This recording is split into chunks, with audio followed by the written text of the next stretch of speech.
ଏତିକି କରି ମୋର ବକ୍ତବ୍ୟ ସାଇନ୍ କରୁଛି। ଧନ୍ୟବାଦ।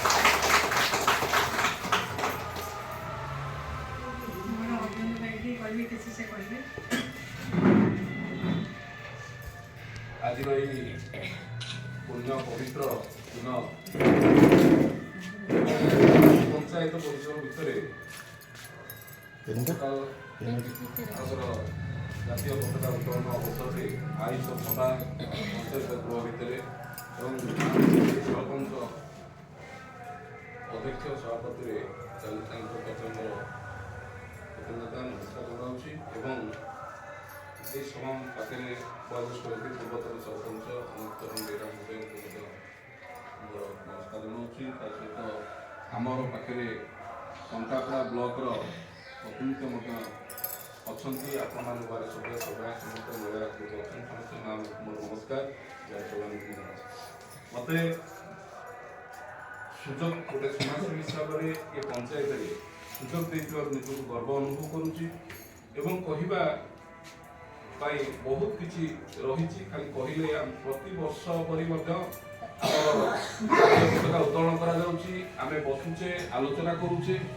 उठुचे जाऊे कि वास्तव सत्य देश तो स्वाधीन पाई स्वाधीन रमें स्वाधीन देश नागरिक एवं भारत वर्ष एभली जगार पहुँची तार अखंडता एपरी बजाई रखी छुईबा तो दूर कथा भाई पारे ना भाव कौन देश साहस कर देश एभली स्थिति रही कि वास्तव सत्य देश स्वाधीन पर गोटे आज जनवरी 26 हूँ एक आईन परिधि भितर आम देश को लेकिन जीवाई आज गणतंत्र दिवस साधारणतंत्र दिवस गोटे आईन परिधि भितर आम समस्ते रहा प्रथम देश कथा जो चिंता करुचे आम घर कथा पंचायत कथा हूँ बहुत इम्पोर्टाट रोचे आज तो भारी खुशी लगुच कि आम गोविंदपुर पंचायत सरपंच महिला जेहेतु अच्छा अध्यक्ष सरपंच अच्छा सहित आपण मैंने अधिका संख्यार महिला ये पताका उत्तोलन सभागृह आपण मैंने उपस्थित सहयोग हाथ बढ़े यह एक मुझे भावुची उदाहरण आम नियाय निर्वाचन मंडल कौन ओडिशा एक उदाहरण स्वाधीन भाव में आईन को नहीं पारिबा होउची आम स्वाधीन सेतोल आम गर्व अनुभव करबा एवं देश सदा महात्मा भी कहते जेतबेले गोटे महिला राति अधरे बाहर को जाई किसी कार्य करी घर को तार घर कार्य करने घर फेरी पारुथिबो सेतबेले देश स्वाधीन होला बोली हम कहबा अर्थात जेतबेले गोटे महिला आत्मनिर्भरशील होई पारिबो जेतबेले महिला घर जने मेरुदंड होई पारिबो सेति पाई ये भारत वर्ष रे महिला मानकु मां मानकु अग्राधिकार दिया जाय प्रति क्षेत्र रे राजनीति क्षेत्र रे हो प्रति सरकारी स्तर रे हो बेसरकारी स्तर रे हो आईन क्षेत्र रे हो शिक्षा क्षेत्र रे हो महिला जेतबेले गोटे मां आगु जाय ठिया होई पारिबो से परिवार सुदृढ़ होई पारिबो से देश पंचायत सुदृढ़ होई तेणु एई महिला मां को दबा पाई तो प्रति पंचायत रे विधन गोटे परिधि तैयारी करा जायछि व्यवस्था तैयारी करा जायछि आज महिला सरपंच रही पारिबे महिला मध्य राष्ट्रपति रही पारिबे महिला मध्य प्रधानमंत्री रही पारिबे तेणु आमे कोन करू प्राय जगह देखिथिबे यदि महिला सरपंच रहउछंती तांकर प्रतिनिधित्व करिया पाई मध्य तांको परिवार बाहरछंती तांको करिया पाई मध्य तां कार्य करे सुयोग दिया जाउ नै किंतु म आज गर्व सरकार कहबी मु जो जगह छिड़ा ही कहूची से गोविंदपुर माटी रे गोविंदपुर अंचल गोविंदपुर पंचायत रे आज महिला सरपंच को आज सठिक ढंग ठीक भाव में कार्य आगु को नवा पाई आपण मैंने अधिका संख्यार माँ मैंने सहयोग कर आम उदाहरण पंचायत अनेक कार्य रही आईन भितर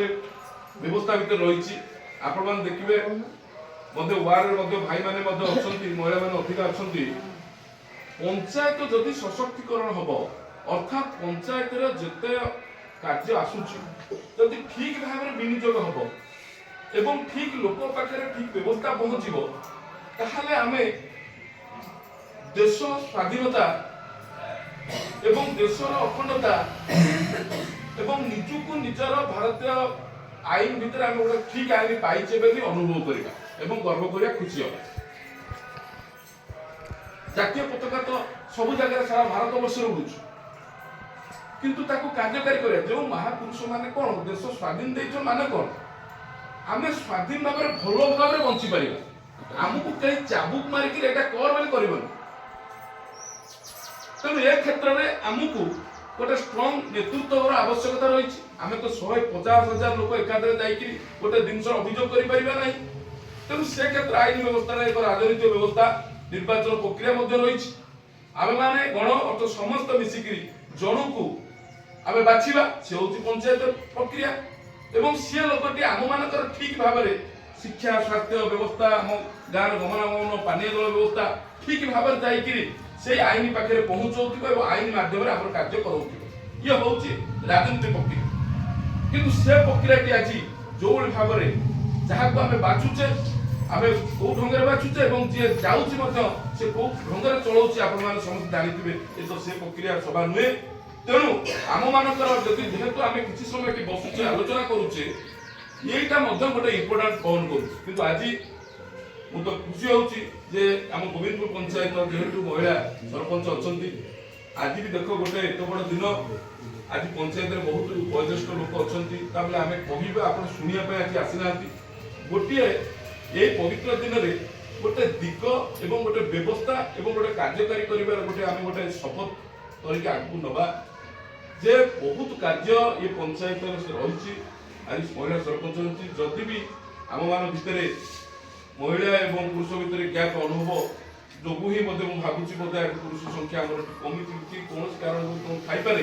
किंतु मुझे खुशी हो तुम अथवत प्रणाम करुच्ची एक उदाहरण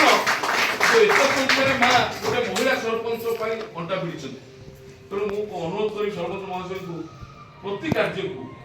जीवन में बोधे या बोधे प्रथम आउ थे आसो ना से जाने एभली सम्मानस्पद अच्छा गोविंदपुर आप सरपंच महाशय होती माँ मैंने एत संख्यार जोग मुझे भावुची प्रति वार्ड जिते सरकार उन्नतिमूलक कार्य हो से माँ मान नहीं हुए तो गोटे उदाहरण तैयारी करूँ निआरे कि ओडिशा रे जे प्रति कार्य सफल करूँ से रास्ता हो कि शिक्षा व्यवस्था हो कि जेकोसी प्रकार व्यवस्था हो आप माँ मान डाकतु अंटा भिड़ू देखा आज निश्चित मो गोविंदपुर माटी हसब और उदाहरण तैयारी सारा ओडिशा मुझे अनुरोध